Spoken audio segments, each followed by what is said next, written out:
you know what? I feel like I sometimes feel like none of this actually makes sense. I really feel like that. Did you ever get that? What?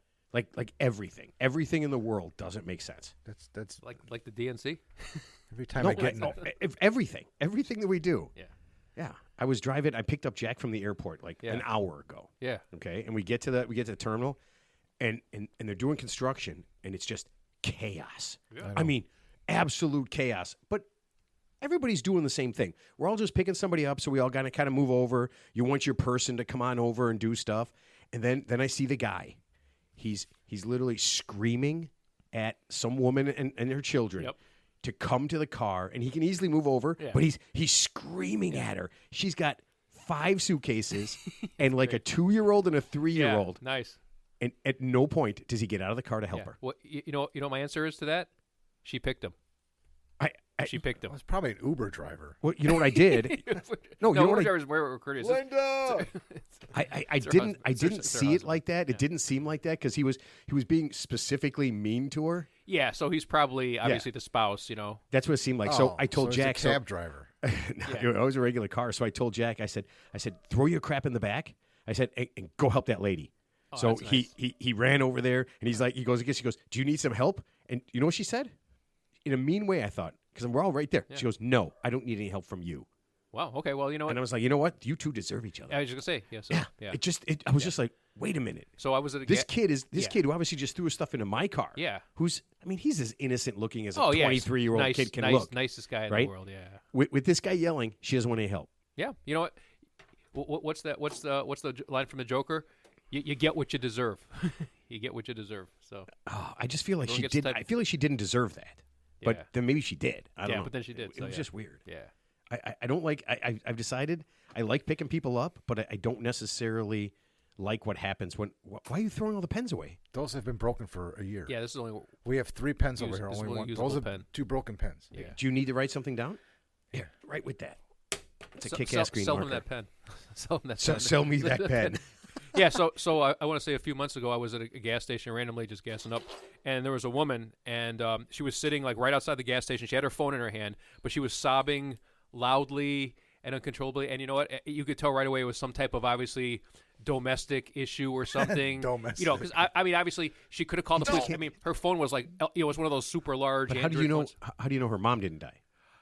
It just I just got the vibe. I could have been wrong, but okay. But I was validated. So so of course the guy who was in the gas station, he comes out, and of course he's like, can I help you? Can I do anything? She's like, no, I'll be all right. I mean, because obviously I didn't say anything to her because she obviously has a phone in her hand. We're at a public gas station. She could have easily called the police if she was in any type of distress. So obviously it was something that she was just crying herself out. And then of course like 5 minutes later, some Prince Charming rolls up in his little SUV, and she gets in with him. And I want to say it was over Thanksgiving holiday, so could have been. So she was probably breaking up with the guy she was cheating with, and then her boyfriend came and picked her up. Yeah, so she tried the monkey branch out, and that didn't work out. So she went back to the stash guy. I get it. Yeah, okay, I get it. So Ted said, domestic, yeah. and police. Police. Does he go to Detroit? Even though I do say Detroit. So speaking of crying, I was at the gym and they had the World Series on, the Little League World Series. Okay. There's no crying in baseball. Horrible. Can you watch that? No. It's like what the major leagues used to be before they put the time limits on. Oh, just taking forever? It's just forever. Yeah. Every pitch is 3-4 minutes. Yeah. He steps off, the batters adjust, and all the batting gloves, they're stepping out, they're looking at signs. Everything is delayed. It takes 3 to 4 minutes in between pitches. I mean, I'm exaggerating, but it's definitely more than a minute. And so it's a tie game between Venezuela and I don't know what this team is. They were called was it Caribbean? Caribbean, yeah. Yeah. Well, they're always in the World Series, right? And then and at the very end, China or Japan wins anyway, so it doesn't really matter, right? Right. So was it? Or Taiwan, right? I mean, so it doesn't really matter. So it was a tie game in the bottom of the 7th. Yeah. And the kid pitching, he gave up a hit, walked a batter, so the bases are loaded. I think there was 2 walks or he hit a batter, give a base hit and a walk. Bases loaded. There's like 2 outs, and he's struggling to throw strikes, and he's taking forever. And they make a defensive change, keep the pitcher in, bring another guy in the outfield. The inning lasted forever. Finally, gets to a 2-2 count, throws a pitch way off the plate. Wasn't even close. Umpire calls it a ball. He jumps up and down on the mound. Now he's squatting. Then he stands up and he's crying. The camera close up on his face. It's a 3-2 count. Game's not over. It's a tie game. He's crying because he didn't get that. He's literally crying, and the catcher walks out, and then he waves the catcher off. Catcher goes back. He has to spend like 2 minutes to compose himself, and then proceeds to throw a wild pitch. Yeah, I was going to say probably throw a wild pitch. And the game's See, over. that's why I don't like. Okay, so number one, this is something I was going to say. Pete and I were playing golf last week, and he said he recorded the Illinois versus Hawaii Little League game to watch later. Yeah. Which I thought was weird. Mm-hmm. Okay, I told him, I'm like, that's weird, dude. That doesn't make any sense. It's Little League. But yeah, I don't like all the pressure that they put on these little kids and put them on TV.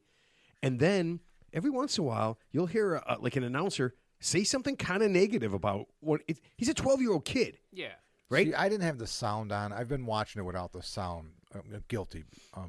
But I have not been watching it outside of the gym. It's always on. It's always on in the ESPN. gym, yeah. So the past couple of weeks is the only time I've caught the games. But just without any volume, watching it like that, it's nerve-wracking and it's kind of grossing me out because the kids are doing. They're taking so long. They have all these routines. They have both are wearing batting gloves. And they allow these routines, and then the coaches constantly come out, and they're having group meetings all the time, and it's nuts. I don't know how you could sit in the stands through this. I mean, it's all parents screaming at the top of their lungs. That's it. The only people in the stands are the parents. Right. 'Cause the stands are empty aside from the parents, and they're insane too. They show pictures of them. They're all dressed up in the gear. And I just hate I hate the game being played for 12-year-olds on TV. Yeah. And I mean, I get it. If you do something good, You're everything is great. Yeah. Everything is great, right? If you hit a home run or you make a great play or whatever. Yeah. But every team's got to have a loser, so people have to do things that make you lose, right? You have to strike out. You have to drop fly balls. You have to do all that What was stuff. that one movie years ago? It was like he was a kid, and the game was on the line, and he drops the fly ball, and then his life is completely like he's a complete loser as an adult, and then he like rewinds his life, and he actually catches the ball, and he's the hero of the game, and then he's I I remember can't remember that. that movie, I can't remember the but name of it. but it was a baseball. Yeah, but I hate every second of Little League World Series. I can't stand it, man. It makes me nervous watching. It does. Kids. It makes me like how can this happen because somebody's going to feel bad. Yeah. But 3-2. I mean, he threw a ball. It's still the game's still on. Well, you know, He has to he's throw probably his dad is probably the coach. Yeah, of and, course. and he probably knows that he's going to get this. Boys and kids, gather around. I know we lost by 1 today, and it's nobody's fault except that little piece of crap right there that came out of my wife, and that's the mistake that we've all made. My former wife. Yeah, exactly. My soon-to-be former wife. And he's the kid's on ESPN, and you know the camera work is just same as MLB, right? Yeah, they got a camera on him, and now he's crying. It's right on his face, and he's crying, and I don't have the sound on, so I don't know what the hell's going on. I'm following the game because I can follow a baseball game. So I hope you can follow Little League. It's no. League. I mean, I'm not. There's no scoreboard or anything. I'm following the game. I knew what the count was. I knew what the situation was, but I couldn't hear it. So I was confused for a minute because they showed him after he threw that pitch, and I'm like, wait a minute, it's a full count. Wait a minute, is the game over? I'm trying, but they won't take it off his face, and he's crying.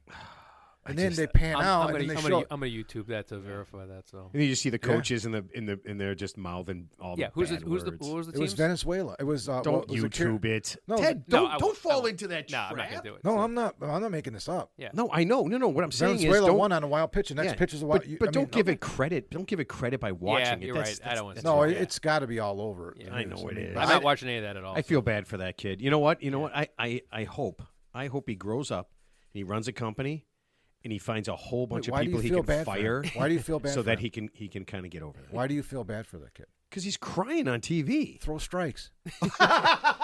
So real quick story. So when I was growing up bowling, I didn't realize how actually untalented I was because I'd go to these tournaments and like we figured it out pretty quick. How did you not know? 13-year-olds. They're shooting like 250 a game. They're playing like you know crazy shots that I couldn't even dream of playing. And so of course there was a phenom. I remember the kid's name. His name was Buck Mueller. He was from Wisconsin. He was like a lefty. The Buck Mueller? he was a lefty, and I guess he averaged like 225 at the age of like 12 or 13. He actually went on TV with Earl Anthony, who was obviously the big star back in the day, to bowl like just like a exhibition match. And Anthony just pummeled him and made him cry. I don't know what happened, but yeah. So obviously this kid got mega exposure when he was like that age. But I guess exposure. But I heard this. Like I guess he was bowling a tournament, like a junior tournament. And I guess he wasn't bowling good, so his dad like slammed him up against the locker and said, "Why are you bowling so bad?" So there you go. That's kind of the analogy. And the kid, and now the kid's probably he's like probably Todd Marinovich, right? He's probably a drug user living at the YMCA. All because his dad was a jag? Yeah, no, well, I don't think so. I find that so hard to believe. Probably doesn't bowl anymore. Probably hates it, right? So he could. I don't know. Yeah. You know what? I know that I wasn't the world's greatest dad. Okay, but at least I figured out and learned it better and better. Yeah. And got better and better at Yeah. it. And once I stopped coaching my son Yeah. and my daughter, Yeah. it became way easier to just watch the games and be Yeah. like, "Hey, did you have fun today?" You're like, "Yeah, all right, cool. Cool. Yeah. Exactly. Let's go have ice cream. You know, Exactly. let's go start a fire somewhere. Yeah, I don't know. We had a different dynamic. You're gonna make me cry now. I got a question to ask you after I start the show. This is the Real Three Idiots podcast, and happy National Radio Day. Wow. Yeah, I think it's also National Buggy Whip Day and National Rotary Phone Day. You think? Really it's nobody gives a shit day because what the radio? You're the only one that ever listens to the radio. You realize that? This is right? kind of like the radio. I am. You are. No, This is sort of like a radio. it's not like the radio at all. the You can stop opposite it, of start it, radio. do whatever. It's literally the opposite of radio. I listen to the radio every day. Yeah. I know. You're the only person in the world that does that. Their listenership is as long as you I listen, don't think so. they have 100%. 100%. The Odyssey app is pretty good. I think a lot more people are listening to radio now than they have in previous. Why? You can years. listen to whatever you want, whenever you want. Why would you listen to radio? I mean, it's not the same. It's not the same. I guess. All right, now I'm going to ask you a question and see how you would answer this. You dropped off your youngest son at college, okay, Yes. on Sunday. Yes. Okay, did you cry? No. You did not. No. Kelly did, so I didn't have Okay. to. Oh. All right. I cried. We both couldn't be crying. You could both be I crying. cried when I got home. Yeah. Yeah. How But much? my oldest was still at home, but he just left today. So now he's back at school. So now they're both back at school. And it was when he left. The reality is going to kick in like when I get home. It's hard. I mean, it's going to. It's really I hard. thought you were going to turn his room into a den or a man cave. That's what you usually do. Oh, he's out, so Yeah. Hit the road, Jack. No, I had to. I made it. I dropped Jack off at college. I made it about 20 miles before I pulled over. Oh. Yeah. Then I was just done. It was like 15 minutes before I could Yeah. do anything. So you had some separation Oh, yeah. anxiety. Oh, Well, and Jack was a second for you, and Yeah, Lyle was second, a second for me, and that's what's harder because when Nolan went to school, we still had one at home, you know. Right. So it was sad, and we were sad for him to go, but we still had Yeah. Lyle at home, and it was just this is different. I mean, this different. reality now is neither of them are at home. Now you have to spend all day with. And your wife. there's 2 years difference Winner. between them. and that's why I cried. There's 2 years difference between them, and no, actually, I don't. I know. Yeah, we spent a lot of time together. But the 2 years difference between them, I forgot where I was going with this. Anyway, let's move on. I don't want to cry again. Oh. Yeah. No. I think for me it was Savannah was closer, so she was only like a 2-hour car ride away, and Jack was much further. And it's your youngest, so yeah. I don't know. It just kind of freaks me out. Well, and it was when it was just the three of us. We got a little bit closer to him. Right. Exactly. Not Exactly. splitting time. Right. And I think I might have spent more time with Nolan, and then when he, it kind of evens out. But then the last 2 years, it's just been the three of us. And now it's the two of us. Just the two of us. We can make it if we try. Okay. Some sad news. I don't know if you guys saw this. 2 very important people died this last week. Phil Donahue. I didn't know he was still alive. I'm gonna be honest He's with not you. Ted. He's not. He's dead now. Yes, He's right. totally dead. He's 88. Yeah. How much fun was that when we were watching Phil Donahue? Yeah. And he's climbing over people and sticking that mic in people's faces. Yeah, he was a talk show host, Yeah. right? Phil Donahue. Yeah. Yeah, and he was married to Marlo Thomas, I think. Margo Thomas. Margo Something Thomas. like that. Yeah. Yeah. But I thought he 50-something But years. I thought he passed away in the 90s or something. I mean, Well, because he was like kind of out of the. He was kind of out of Yeah. the limelight in Yeah. the 90s. It's like He if you did some said, stuff. like if you said Johnny Carson was still alive. I mean, that's not accurate, but you know what I mean. Oh, okay. Or I didn't George know that. Burns I or- wasn't sure. Johnny Carson is dead. I knew that. Yeah. I knew that. Yeah, I didn't have to guess on that one. I actually The knew Andrews that one. sisters, you know what I mean? Okay, now you're just picking people I that just died picked like names. forever ago. And Wallace Amos of famous Amos Cookies. Yeah, I heard about that. I heard about Yeah, that he too. was only 78, right? Was that right? He's in his 70s. Oh, he was born in 1936. So Yeah, about he's 88, way older than about 70. 88, Yeah, yeah, he's a- 88. Yeah. No, like, but cool life. I'll go through it real fast. Yeah. You ready? Born in 1936 in Florida, dirt poor. Yeah, sure. Okay, I mean dirt poor. Mom can't read, write, nothing. Yeah, crazy. Okay, he joins the Army. He becomes the first black talent agent at William and Morris. Wow, that's impressive. That's pretty cool. Now, you ready for this? He found Simon and Garfunkel, Diana Ross, Marvin Gaye, and Sam Cooke. Wow, that's a good lineup. That's a great dude. That's some Yeah. great music right there. Yeah. I don't really like Simon and Garfunkel. Yeah. Okay, he's a good cook. Okay, and he ends up getting some financial money from some of these people and starting up the cookie business. Yeah, Okay. famous cookies. Now he this is kind of funny. He ran it was a good company. He ended up selling it because, and this is what he said, everything was going great until he tried to run the company. Yeah. Good point. So instead of just doing the cooking and all that kind of stuff and getting all the cookie stuff. Kind of like Elon Musk. So he kind of screwed the pooch on that one. They ended up buying it off. In 2016, when he was 80 years old, he was on Shark Tank. Oh, I didn't know that. Yeah, trying to start another cookie company. Okay. And he said, on my gravestone, what I want to say is he tried to start one more cookie company. Yeah. Yeah. The gravestone should be shaped like a cookie. You know, that would be fitting, right? Shaped like a cookie instead of like a rectangular. I think when they ground him up, they put him in cookies. Yeah, I think when they. Oh, is that why they taste so good? Okay. Yeah. This is kind of cool. He spent a lot of time volunteering because his mom couldn't read, and he didn't actually read until he was a little bit later in life. Hard to run a company that way. It is.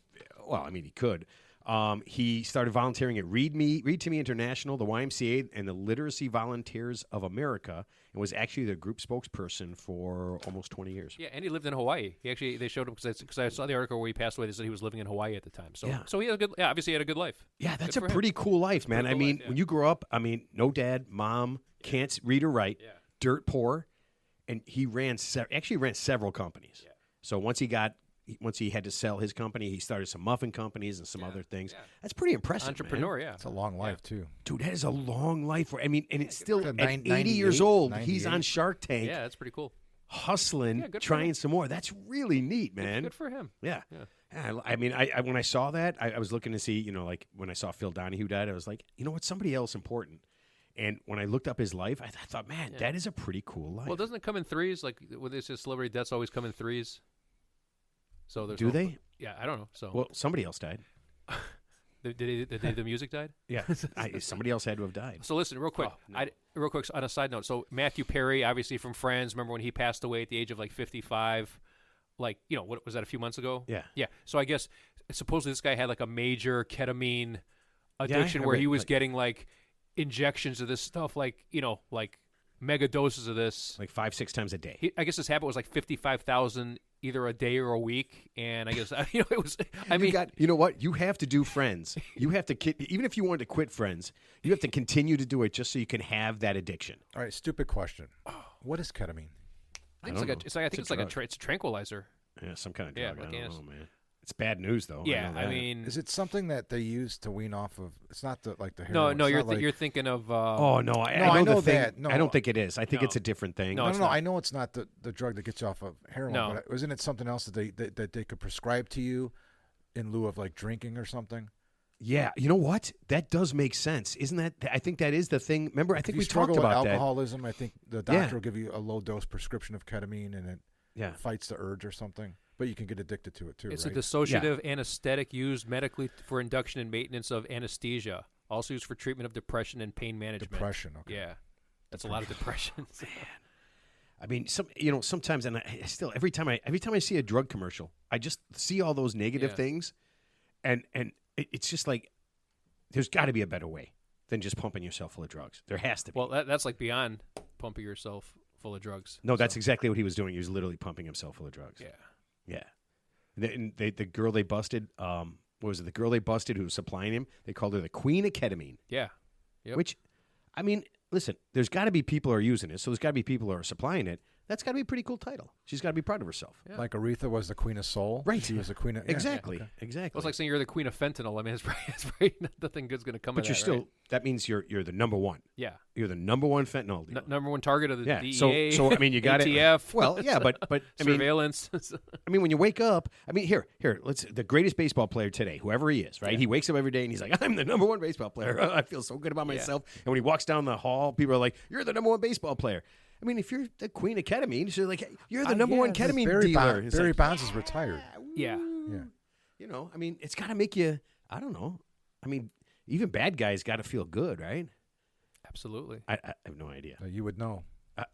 Narcan. You're thinking of Narcan to counter it's for. I wonder why Teddy was on his phone. I'm like, Teddy, who are you texting? All your friends are sitting in this room. I don't have any friends. All right. Speaking of texting and Teddy, it's time for your tip. Oh, that was sudden. Yeah. Mark, you do not have a poem or a song. Correct.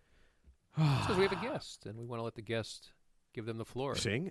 Yeah. That'd be great if you just sprung that on a guest. No, I just need you to sing Ted's tip. You're singing opera? That's all right. That's all right. We'll get right to the tip. Except for this. It's time for Ted's tips. Along with exercise and a healthy diet, Ted's tips can cure asthma, shingles, and several types of venereal diseases. Wow. Yeah, so that's kind of cool. I mean, you're the king of venereal diseases. Crabs, cooties. Ted, can I Wouldn't just that say? be great? Let me just say this. That would be the greatest thing ever. If you could just go around like, haven't you gotten VD like 28 times? Yep, I'm the king of VD, man. Oh yeah, that's me. Go ahead. I'm sorry. So, for a year now, Ted and I have been sharing a pen. Yeah. And I finally threw those 2 pens away. Yeah. It was a communal. It's a communal pen. And you know what he gives me? A fucking marker. Like I'm. You're gonna grade a paper with that? I don't know. What am I red supposed to do with this? It's not even a red green. marker, yeah. It's like a green highlighter. Here, right with this. I'm gonna get you some Chase Bank pens because those are the best pens. The Chase Bank pens, the free ones. That's better. Look, hey, pens don't grow on trees. Okay. No, they're grown in the bank. They come from the bank. Yeah, I take all my pens from the If bank. my pens are so crappy, why don't you just bring your own damn pen? No, And I like I'll- writing. I like writing with that thing. No, I'm gonna bring a bunch What do of the we Chase pay Bank for the pens. studio? What do we pay in the studio a month? And we can't get pens in here. The rent here. The renter's. Well, I pay in ketamine, so it's a little different deal. All right, let's get to Teddy's tip because our guest does not want to. Yeah. She doesn't want to be associated with ketamine. Yeah. None of them did. Neither one of them did. Well, we said it like 10 times already. So. I know. Ted, I need a tip. My friend just got married. A bunch of us that are friends are unattached and don't have serious girlfriends. Don't have. Okay, I read that. It didn't. Yeah, sorry, and don't have serious Gotcha, girlfriends. My friend's new wife keeps trying to set us up. She's constantly bringing her friends, coworkers, and neighbors to parties, events, and trips. We get it. What? If we get serious girlfriends, we can all hang out, and Nick, and it's in parentheses, so I'm guessing that's not his name, wouldn't be around available women. That's the groom. Yeah. The new husband. But it has to stop. We went up to Montreal for a weekend, and she brought 2 girls she works with and tried to match us up. We have to stop this and fast. We don't want to be mean, and we don't want to resort to poison or hiring an undercover police officer to take her out. Help us, Marty, 29, Albany, New York. And he adds, if you guys are bored, we have Scottish Fest coming up at the end of August in Albany. It's great. There's kilts, whiskey, and Highland games. You guys could compete against each other. I like that. And I don't know if you know this. Highland games are, it's a Scottish Highland games are like caber toss. You ever see it like tossing like a telephone pole? Yeah. I've seen variations of that. Shot put, hammer throw, tug of war, and something called weight for height. It's like pole vaulting without the pole or the vault. You just toss a really heavy weight over a pole, like the thing you would pole vault over. Yeah. You just toss a weight up there, and each time you throw it over, the pole gets higher. Yeah, it's almost like the strongman contest. You throw the big stone over the wall. Yeah, I'm sure that's where it all started, all that stuff. Right. So if you guys are up, I mean, I don't know. yeah, or we could just set that up in my backyard, a couple of Yeah, drinks. exactly. Play bags or cornhole. No, I want to do this stuff.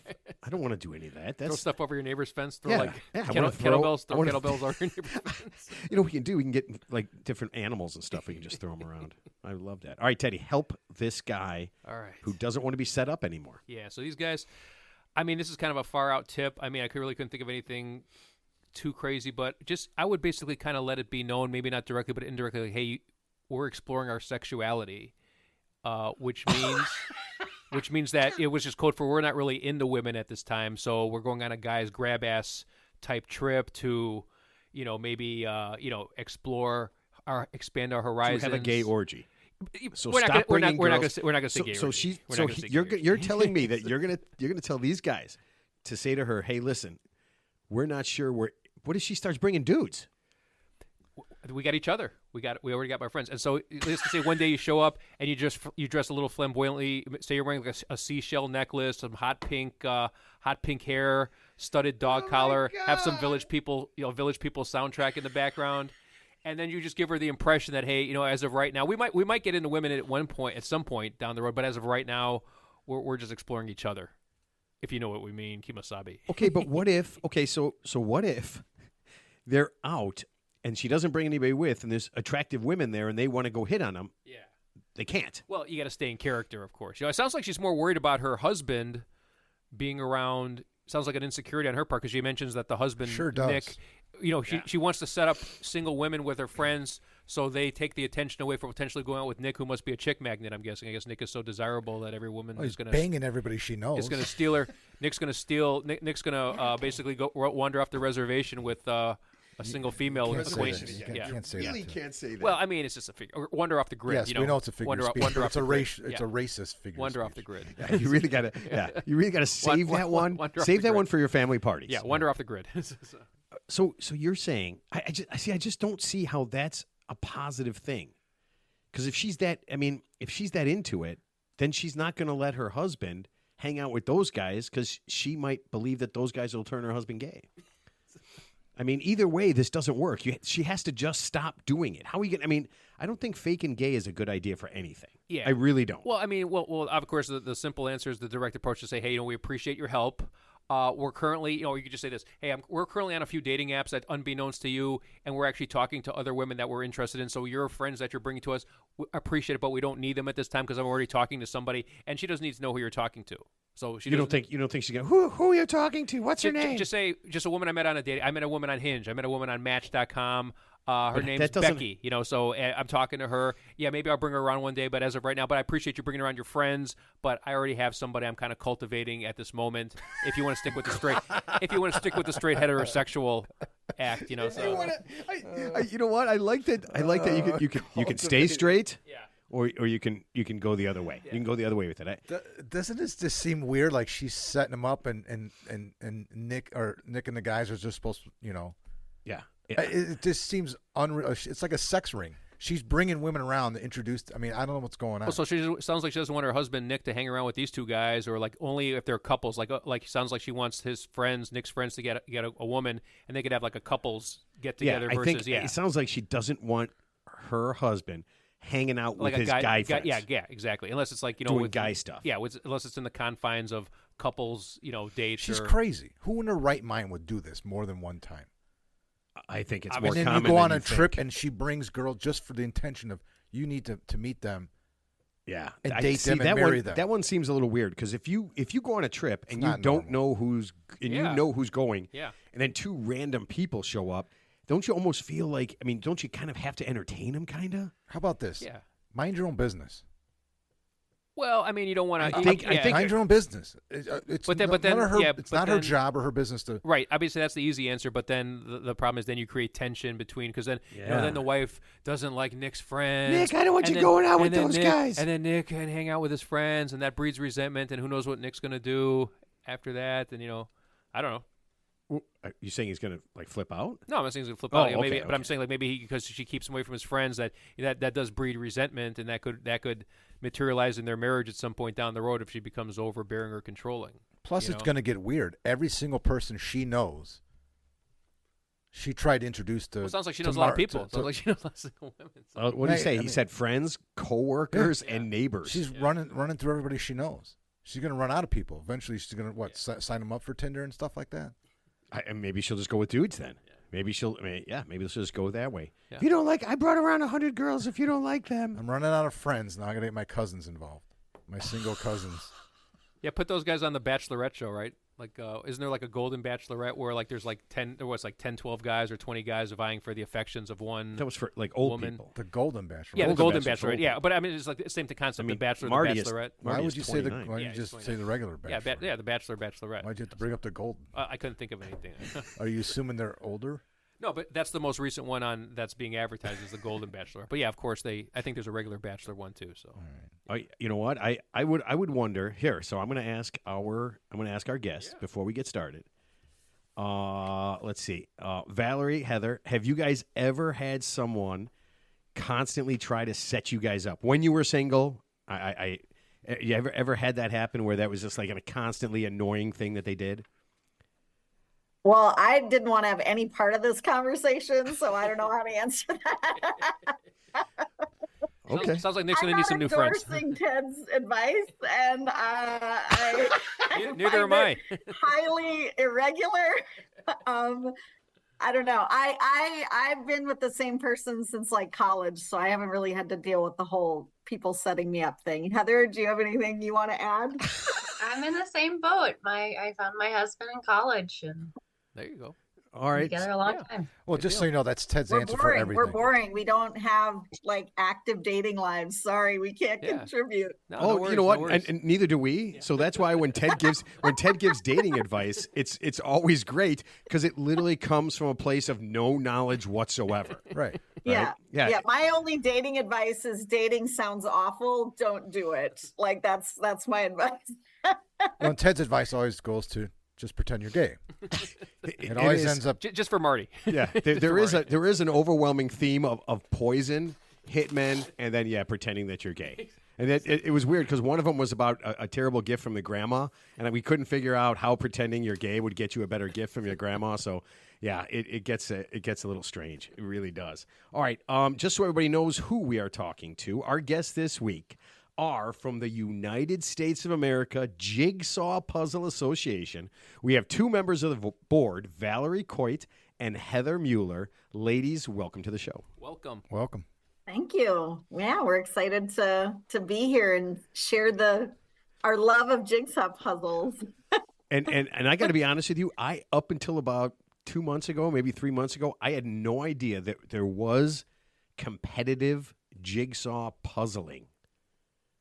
So this is really exciting, and this isn't a bunch of people getting together to hang out and do some jigsaw puzzles. This is hardcore, take no prisoners, 2 people enter, 1 person leaves competition. Is that kind of how you would describe it?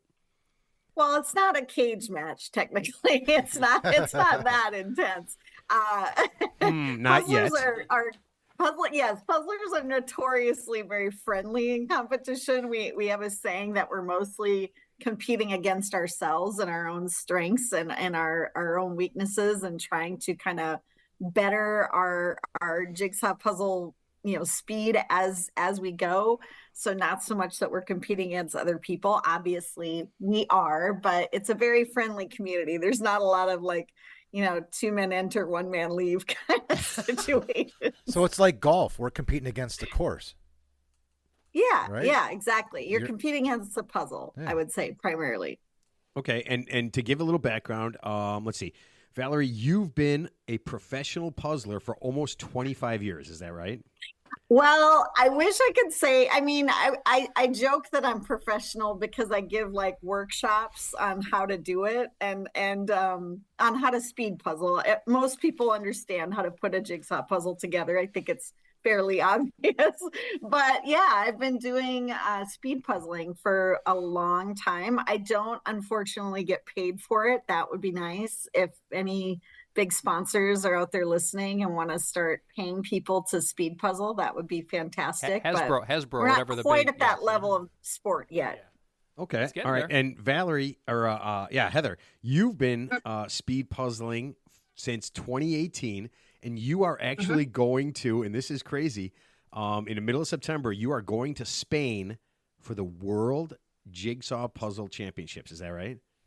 That's correct. Nice. Oh, Holy Nice. cow. Yeah. Okay, so what did you win to be able to go to the World Championships? I didn't have to win, actually. The qualifiers are in Spain. So you go through quarterfinals and then a semifinals and then just to get to the finals. So wait, so anybody can go to Spain and be a part of this? Yes. Yes. So Yep. Anybody can do it. hold on a second. Are you saying that if we felt the urge and took it on, we could head to Spain in 1 month and be in the World Championships? Yes. We would make it past the I'm quarterfinals. not guaranteeing you will do well, but you could do it. Oh, I I would guarantee not you do do well. terrible. I would do absolutely terribly. I feel like I don't have any of the skills to be a good puzzler. A lot of panic, a lot of Well, Matt's second guessing. dyslexic and colorblind. Right? That works against you. Yeah, are you puzzle people? I mean, that's my first question for you. Do you do jigsaw puzzles? Do any of you? It's been a long time. I do once a It's year. been a long time. Yeah, I've done jigsaw During the puzzles. holidays, we all get together, and there's always a table with a jigsaw puzzle on it. And at some point during the week, everyone's picking at it, and in the evenings, it's usually like my wife and her mom, and then me or one of the boys, and so it's addictive. I'll tell you that. I mean, you could sit there and get lost, and the next thing you know, 2 hours went by, and you're like, holy crap. So is that kind of how you guys started? I mean, because I think it's the same way for me. My mom did puzzles all the time, and on our dining room table, there was almost always a 10,000 piece or whatever piece puzzle that was partially getting done, and you walk by and you'd see one piece, and you put it on, and you'd be like, excellent. And you just walk away and leave it for a couple of days. Is that kind of how you guys started? Oh, yeah, sure. That's kind of how my house is set up right now. There's always a puzzle on my dining table for what I call slow puzzling. And then I've got another table that's like my speed puzzling table. So I can always be doing one slow one and then practicing the speed ones. What size puzzle, like for the speed? How many pieces? Typically it's 500, but it ranges from 300 to 1,000. Oh, and how long does it take, in general, how long does it take if you're speed puzzling, like in a competition, does it take to do a 500 piece puzzle? Really depends on the puzzle, but I would say anywhere from 45 minutes to an hour. Oh my God. You're kidding me. The fastest people are even faster than that. So I think if you're thinking of doing speed puzzling, I always tell people, are you able to do a 500 piece in under an hour and a half if you want to be competitive? Because that's like a good starting point to work from. But I mean, anybody can learn the skills that you need to learn to like become good at speed puzzling. But yeah, the top people in the world, they're finishing. The fastest time I've ever seen in competition was last year. I was doing I'm one of the commentators for the English live stream of the World Jigsaw Puzzle Championship. And last year, Teresa from Czech Republic did a 500 piece puzzle in just over a half hour. Wow. It was like 30 minutes. And I've never seen anybody finish a puzzle that quickly. That was astounding. Here's my question. I was given a list of pre-approved questions here, but I'm gonna go off script on this. I'm gonna ask, is there a way to cheat? I mean, let's just say this woman. No, I'm serious. Let's just say this woman knew the puzzle. I knew you were going to ask that. You know, because I mean, every sport, like every competition, no matter how friendly it is, there's always somebody who wants to get ahead. I mean, I bowl, I play softball, I do other stuff. Golf. Obviously, there's always going to be that group of people who just want to obviously there's a way to artificially manufacture your performance. So, is there a way to I'm not saying performance-enhancing drugs, of course, but is there like a way to somehow get past the judges? Okay. So. Well, Riddling's outlawed. No Riddling. So how it works in competition is you have everybody at a table. All of the conditions are the same. Right. Like everybody has the kind of the same, hopefully good lighting, same table conditions, same space to work with. They're given a puzzle, ideally that's unpublished, so there's no chance that they would have ever constructed it before. Right. It's a brand new, being debuted puzzle. Right. Basically, they count down to 0, the timer starts, and everybody opens the puzzle and just races to finish. Gotcha. So I think cheating is pretty difficult. Yeah. I think you mentioned performance-enhancing drugs. I don't even know if that's a thing because it might give you shaky hands or, I don't even know if that would help. Well, not if it's LSD. Isn't LSD supposed to really open your mind up, and so that could be a performance-enhancing drug for that type of competition. I think that would be more distracting than... Yeah, I'd like to see what that puzzle looks like when it's done. Yeah, no kidding. Yeah, exactly. You just put them all together, melt it. Smash everything. All right. So are there any physical characteristics that would be an advantage? And I'm thinking like extra fingers, longer arms, webbed feet, shorter legs. Would any of those things help? I think that I think having a strong core is really good because a lot of the top competitors, when you're watching them, they will be standing, and so they're bending over a table, and that just, I think, maybe creates a more sense of urgency to complete it quickly versus sitting. I have seen people who are ambidextrous and just really, really good at using both hands at all times, like literally putting pieces in almost simultaneously with both hands. I think, having really good dexterity is important. But, there's people that surpass barriers like color blindness, things like that you would think would be really make it difficult. But, there are people that then work on other skills. So maybe it's really becoming excellent at identifying just really small, unique characteristics of the puzzle shape, or having a really good recall memory, photographic memory. If you can just look at the box and then now you have that image in your head and you can easily reference that without having to look at the box. So there's some natural characteristics I think could be helpful, but I think more than anything, just practice and doing a lot of different types of puzzles and a lot of different types of images are probably the best tips out there. What do you think, Heather? Yeah, for sure practice. Because I know when I started in 2018, I didn't know what I was getting into, but I was definitely not that good. And the practice has definitely, brought me up to where I feel comfortable going to worlds and competing. So it's puzzling. So it's a hobby, right? It's a hobby, and then you're taking it to another level. Have you ever done the same puzzle like multiple times? Like you have your favorite movie, your favorite book. I reread books all the time, and I think Matt's guilty of that too. Yeah. So is there a puzzle that you always go back to just to enjoy? I do. I have a 2,000 piece Ravensburger puzzle that's like postage stamps, and it's a really cute Disney puzzle, and I go back to it every so often. It's kind of like a comfort puzzle. Yeah, nice. Oh, that's kind of cool. And actually, I was going to mention too the USA Jigsaw Puzzle Association. If you go to our website, usajigsaw.org, got to get that in there. If you go to the website, we have we call it a speed run puzzle. And it's a designated puzzle that you can order from the company Cobble Hill. And we actually have a web scorer site, and people can submit their times and they can do the puzzle as many times as they want. And people get it down to just a crazy low number. Like people will get it to where they can do that 500 piece Cobble Hill puzzle in like 23 minutes. Like they'll just keep doing it over and over until they literally have every piece memorized. They know exactly where it goes when they grab it, and they just get unbelievably fast. That would be a fun part. That would be a fun party trick. Yeah. That would be a fun part. And you throw can do it as an individual, as a pair, as a 3-person team, or a 4-person team. So you can also, like, if you're a family or you have friends who like to, work on it, you can just keep doing it and keep submitting the time and see if you can beat everybody else at it. So I haven't put together a jigsaw puzzle in years, but my recollection was always try to start with the border, right? Like I don't know if as a professional, like you want to like find the border first and then kind of fill it in, or how do you guys? What's your protocol for approaching it? I mean, do you start in the middle? Do you just, or obviously you want to find the most recognizable pieces first, and then you could obviously put it together a lot faster. So how would you approach a puzzle? Like if you had 1,000 pieces with nothing. I'll let Heather answer that one. Yeah, go ahead. Okay, so I always do the edge when I'm slow puzzling. I always do the edge. I actually like to do the edge while I'm sorting. So I'm a big sorter. So I'll sort lots of different piles of the different colors of that puzzle.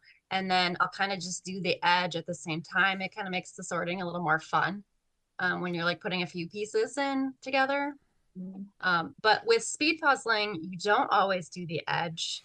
My go-to is if the puzzle's really busy, I will do the edge. And if it's not busy and it's more like little sections, then I will, do the edge in sections. Okay. All right. So I know that when Tiger Woods, professional golfer, probably one of the greatest golfers of all time, when he was little and he was practicing, his dad would make noises and bother him and do all this stuff to help him to get focused and stuff. Do you have your husband or the kids behind you just screaming at you, or where's dinner? And as you're doing your speed like sports, puzzling, heckling you and kind of doing that just to make it easier when you're in competition. Is that a thing? I mean, my family will do that anyway. They will. I have an 11-year-old and a 13-year-old, so they need me all the time. But actually, in competitions, you can use headphones and earbuds. So I've really grown to use music to kind of like get rid of all the other noise. All right, so is it a calming music or like hardcore I like rap? calm, but some people like more upbeat music. I'm more like the calm, I'll just say Taylor Swift. That's pretty much most of my Yeah. Yeah, there's a lot of there's a lot of puzzlers that'll listen to something with like a really fast beat because they think that might help them actually kind of stay at a higher pace. Because it's really easy, you know, if you're a casual puzzler, and most people are before they start speed puzzling, they're into doing it just casually. And you kind of have a rhythm, you know, you just kind of take your time, you're sifting through the pieces. And then when you go into speed puzzling, you really have to leave that behind. And I think one of the hardest things to get used to is maintaining a fast pace. It's easy to just sort of sit back in your chair and get relaxed and then kind of forget that, oh, wait, I'm supposed to be going really fast. So people will, do all kinds of things like listen to headphones, stand the whole time because that just makes them feel like, okay, I got to keep going because my back is killing me and I want to be done with this. So there's lots of techniques that people use. We've literally at the national championships that we just hosted in March, the winner of the individual contest, her name is Alice Rowe, and she's a teenager. She's like 17 and from Colorado. And this is like the first big competition that she ever went to. She came to the national championships because anybody can sign up. And her family had told her, like, you're pretty fast, you should try this. She had these headphones on and she won the individual. She won the final, like, she won the whole thing, the championship individual round. And she took her headphones off when she was done and she was like, how did I do?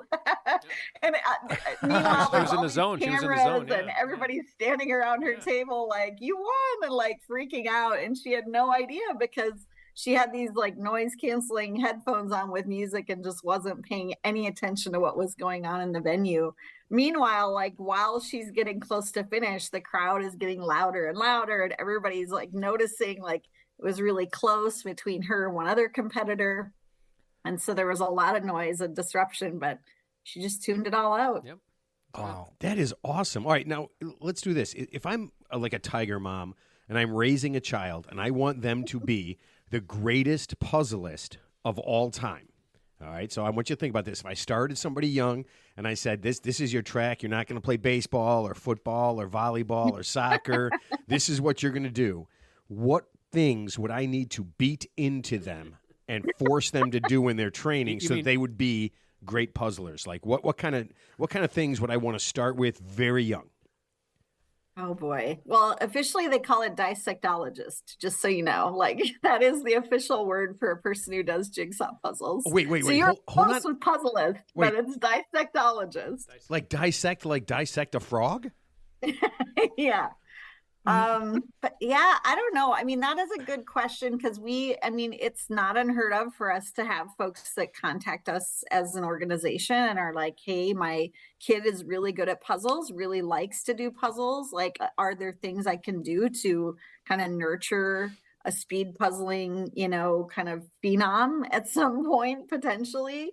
I don't know that there's a really good answer for that. I mean, for me, it's like you have to really enjoy doing puzzles. I would hate to think of somebody making their kid do it because they think they're fast when their kid doesn't actually really like puzzles that much.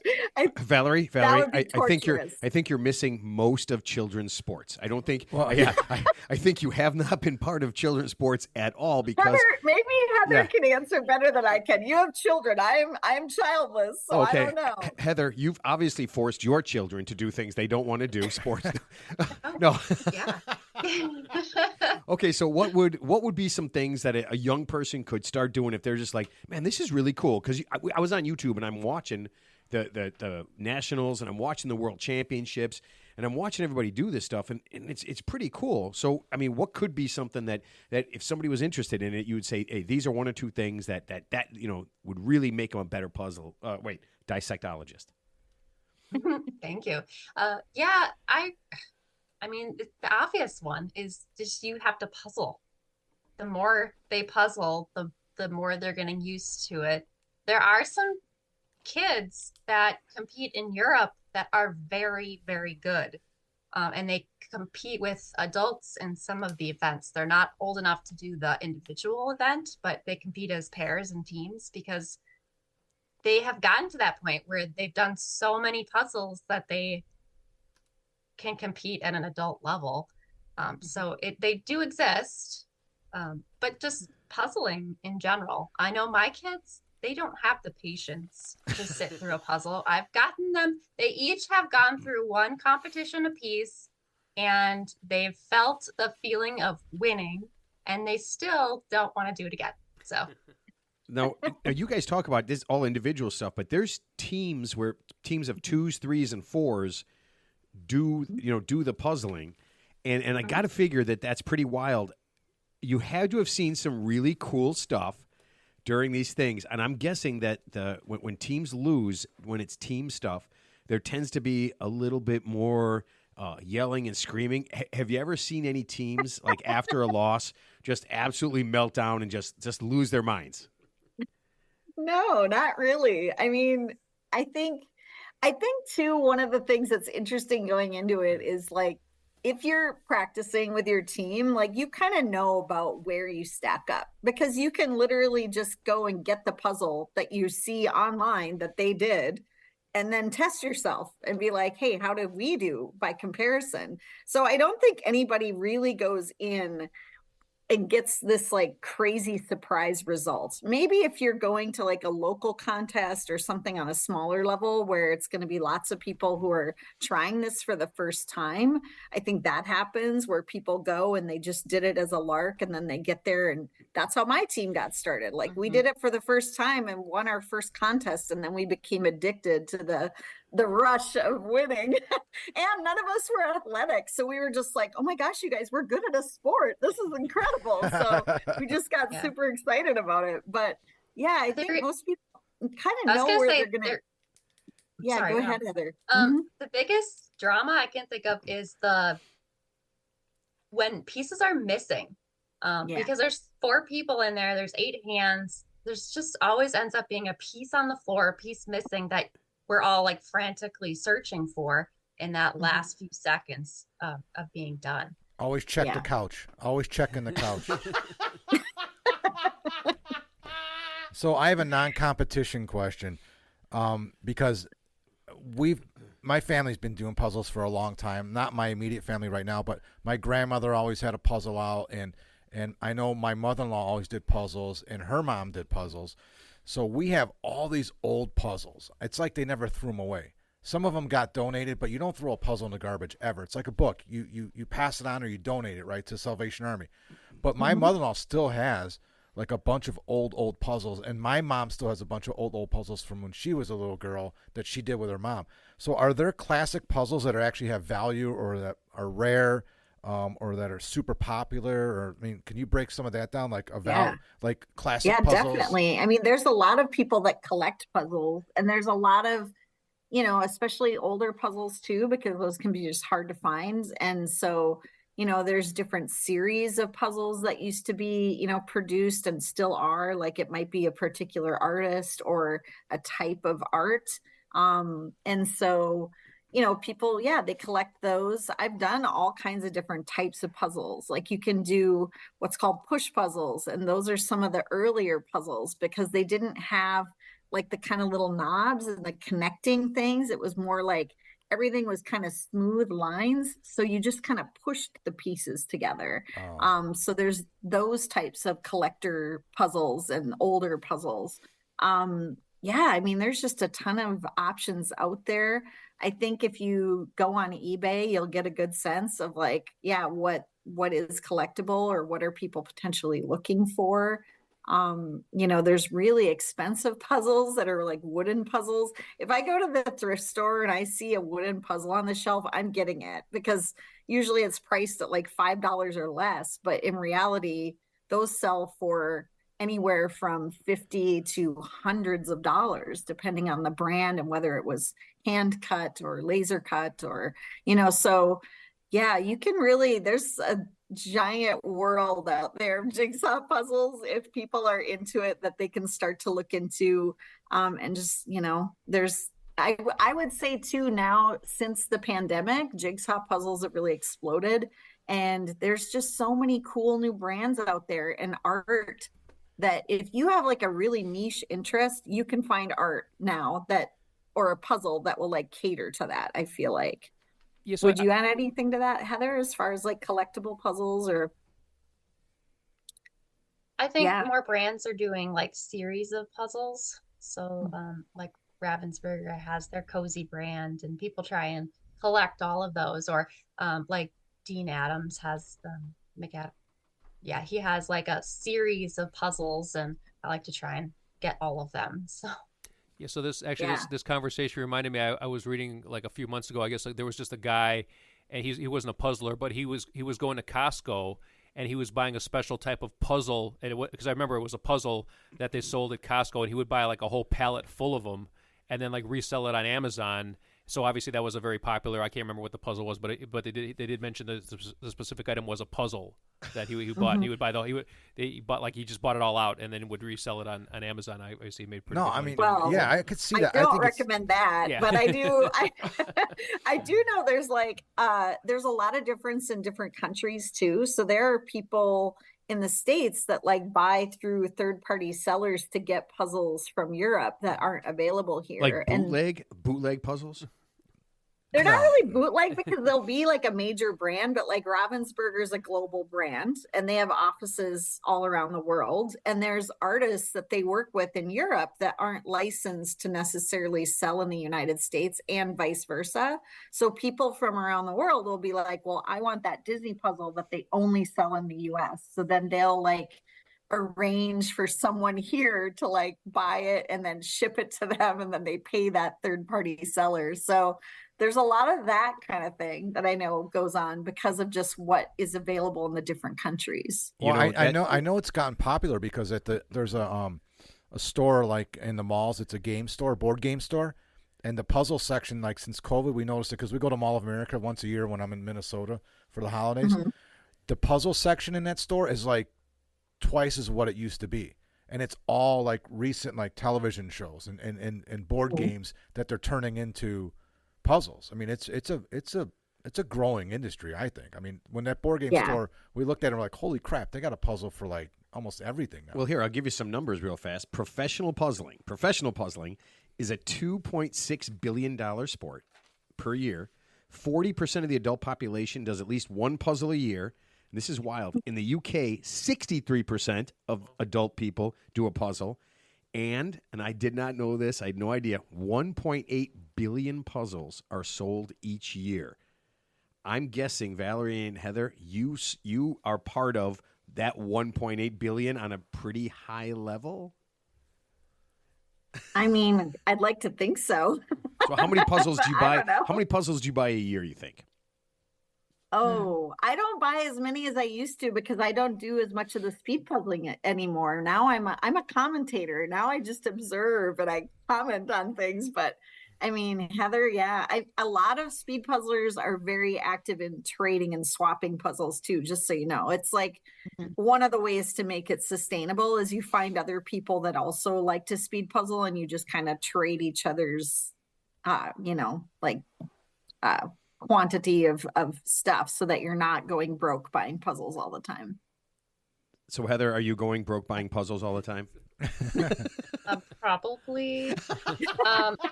So I'm like it's called a max groupie with this company called speedpuzzling.com, and they do online competitions. So I do 4 competitions a month. So that's 4 new puzzles that I buy every month that actually I bought back in December when I signed up, and then they get shipped to my house. So for sure I've got 4 plus the other ones that I buy. So How many puzzles do you have in your house right now? In the basement, in the closet? Be honest. not as many as some I've seen. Okay. Right. I don't have a huge collection because I do sell some of my puzzles too. Yeah, Facebook Marketplace has become a real boon to puzzle people too. It's a really easy way to sell some and then also get puzzles, like because you can usually just say I'm selling this whole lot and you're selling like 15 puzzles or whatever, and that's an easy way to get a bunch at a time. There's a lot of you know how there's little free libraries. A lot of people now set up little puzzle libraries, and so it's like a neighborhood little stand out in your yard, and it's just filled with puzzles, and people drop off and pick up. And So there's a lot of that. And I'm glad that Heather mentioned the virtual competitions, because that's a really good way for people to get started in competing if they're curious about it. There's a lot less expense involved because you're not having to travel and, pay to participate in a whole big in-person event, but you can just do stuff online, just Zoom contests. That actually just became a thing during COVID. I had never seen that before. And then during COVID, people started doing Zoom contests, and it was like, oh my gosh, why haven't we been doing this forever? It's so easy and fun, and just a really great way to get people exposed to the sport. Well, speaking of traveling, is there a convention? Yes. Yeah. No, I'm glad you asked. So the USA Jigsaw Puzzle Association, we host a championship. We're going to be hosting like yearly, but every other year we're going to host kind of a convention aspect. So in 2024, we just in March had our kind of competition/convention, and then we'll do that again in 2026. But in 2025, we're going to host a championship, but we're hoping to kind of tag on to a larger convention, like, all these like pop culture type conventions that are out there. Like I was just at Gen Con in Indianapolis for a weekend hosting puzzle competitions. So we're looking at in 2025 doing something like that, so people can still come and have a convention experience while also doing the Jigsaw Puzzle Championship. Oh, I like that. Okay, now before we let you go, I like to help our guests by giving them some creative suggestions to make whatever they do a little bit more exciting. And I have a few things that I thought might make speed puzzling a little bit more exciting. And I want you to be 100% honest. I don't want you to pull any punches, okay? All right. So you have speed puzzling. What about endurance puzzling? All right. And it's literally doing as many puzzles as you can. Last person standing wins. That's funny that you mentioned that, because literally there's a group called Orange County Speed Puzzlers, and they're hosting a 24-hour marathon in February. And people, I think, can still sign up for it. I think they still have spots available. It's going to take place in Southern California. And basically you have a team of 8 people that can puzzle at any, or no, how many is it? Like a team of 8, but then team of 8, but I think there's only 4 people puzzling at a time, I believe. And basically they have a slate of puzzles picked out already, and they're just going to give you one after the other. You just have to do the one, and then whichever team does the most in 24 hours wins the contest. Okay, I love that. And it's based on a competition in Belgium that's been going on for a long time. Okay, so as they're doing this, if they want to add to it, I thought, as it's endurance puzzling, extreme heat, extreme cold, or like the Army does, just insanely loud music being played the whole time, just to make it a little tougher. And again, these are just ideas I'm throwing out there. Yeah. Puzzling in traffic. I mean, maybe it's worth a shot. I don't know. I mean, it sounds a little different than typical, but extreme puzzling. I like, extreme puzzling. I actually like puzzling in traffic. Yeah, I think puzzling in traffic actually sounds like a good idea. Like driving, like puzzling Frogger. while you're driving. Yeah, Frogger and puzzling. Yeah, well, driving and puzzling. I think driving and puzzling. Here's an idea of something that would be considered mind-blowing for competition participants. Just not giving them the image. So we're not quite at blaring music or puzzling in traffic. That's probably the how as wild as it gets. Okay, I like that, but not giving the image. Yeah, I was going to say that would be like crazy. That seemed the most logical thing. Like, yeah, you get the puzzle pieces. You get like a stack of say 500 pieces without knowing what it is. And see, I think that would be that's ratcheting it up. Just do it upside down. Just do it upside down. That's ratcheting up the degree of difficulty. Well, no, that'd be too hard. Okay, I got a couple more. Full contact puzzling, where you're actually fighting and puzzling at the same time. I mean, I need you to be honest. These, you know, I mean, these are things, and you can have these. These are all free. I tell every guest, whenever I make a suggestion, these are free. You don't have to give me any credit. You don't have to say that I came up with it. You can just say, hey, I had this great idea. Why don't we start kicking each other and puzzling at the same time? And somebody's going to say yes to that. No. What you do is you just flip over the table of your competitor, and they have to start the puzzle over again. It can get a little hairy with 4 people trying to puzzle super fast around a table anyway. So you're getting in each other's way. There's hands flying everywhere. I mean, you know, it's not really with intention to like harm the other people, but it's a little crazy. Okay, I just got a couple more. Okay, this one gets the fans involved. Okay, have the people who are in the stands, they get to throw or shoot things at the puzzlers. Now, not like bricks or guns, but kind of like fun stuff like rotten fruit or animal body parts, Nerf guns. Yeah. So what would you say? Oh, you lost me at body parts, but yeah. I mean, they're animal body parts, not people. That's wrong, Heather. I immediately thought of Renfest with the tomato throwing. I'm like, yeah, that could be fun. Okay, see, you know what? And then you get a different group of people. Like you're gonna get some different people because I know like puzzling is like 70% women. You might as you get as things get more violent, you're gonna get to that whole different thing. Okay, I think it's a pretty different vibe. If you come to a contest, you'll quickly realize that these kinds of things probably wouldn't go over. It's a very but I would say I get this all the time when I do the live streaming is people will start watching and they're like, I can't believe I'm watching competitive jigsaw puzzling. And then like 5 hours later, they're like, why am I still watching this? And then we get a lot of comments that are like, this is the most wholesome thing I've ever seen. Yeah. So I don't think we want to mess with that. I think we like it. We like the brand of being wholesome family. I'm just talking about expanding. I mean, I sat through the Olympics and I said the same thing. I can't believe I'm watching this crap. I don't know what's going on. I say that every time I'm watching bags on TV. Yeah. Cornholing. Yeah. Every time that's on TV, I'm like, what it's on ESPN. Yeah. I'm like, I would much rather watch puzzling than cornhole. That should be in the Olympics. ESPN 8 just did a thing on jigsaw puzzling. It made it onto the Ocho. So there was a jigsaw puzzle championship event that was on the Ocho just in like beginning of August. Nice. Yeah. Breaking through the glass We're ceiling. hitting the big time. Yeah. I was watching the Ocho. I didn't see speed puzzling. All right, so are you guys like trying to get in the Olympics or something like that? Like to get in the World Games or because I know the World Games is kind of like a precursor to the Olympics. If you get in that, you get a chance to go there. I mean, could that be, in LA 2028? If chess can make it into the Olympics, I think speed puzzling should definitely be in the Olympics. Wait a minute. I would argue it's even more physical than chess because chess is very much, Are you saying a chess? logic, game. It's a total mind, game. But this, like, you have to have like good dexterity. You have to have like really fast spatial awareness. Like there's just lots of physical characteristics that go into being a really good speed puzzler. So yeah, I think it should be in the Olympics. This is awesome because we were pushing when we were pushing for breakdancing. And we all saw how that ended. We saw Ray Gunn. We didn't appreciate that. We saw Ray Gunn at the Olympics. Get off her. I'm so sick of people ripping on her. No, I'm not ripping on her, but I'm saying she's famous. But she's famous. For not. Well, speaking of famous, who's the most famous puzzler that you guys can think of? Yeah, who's like the Michael Jordan of puzzling? No. Wait. 2-part question.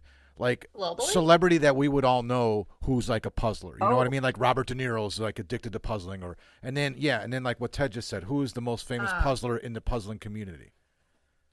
Yeah. Well, Kristen Bell just puzzled against Tammy McLeod in like a Mark Rober YouTube video.